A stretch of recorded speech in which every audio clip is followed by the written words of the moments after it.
Ever wonder, why am I here? Maybe here is a certain job location or even a church. I think we've all been there. No doubt it's challenging to withstand something you're not passionate about or be surrounded by people you just can't seem to click with. Certainly, being stuck where you'd rather not be is a real attitude and faith tester. Going through plenty of my own moments like these, I've learned a lesson that just might help you see a silver lining in this season. Beginning with my first job at 16 years old, I was very blessed.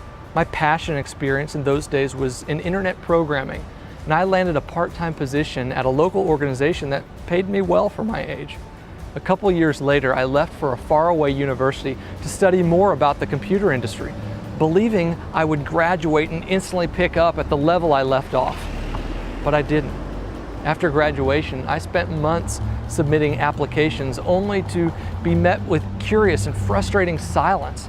Has God just placed me on a shelf, I wondered? Eventually, some friends who managed a local Christian bookstore heard my plight and offered me a position there. But it didn't make sense. At the risk of sounding spoiled, the pay was lower than I ever made. The job had nothing to do with what I studied, and it included hours of standing, which I wasn't accustomed to. This is a step back, I complained to God. But my reserves were running low and I needed something.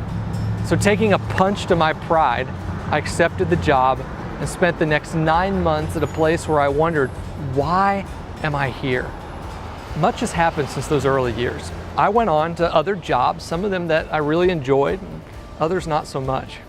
But years later, as my life redirected to ministry, and the opportunity came to write my first book, I began to draw not from my experience as a programmer, but from those 9 months at that local Christian bookstore.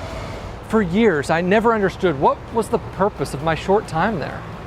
But suddenly it all made sense.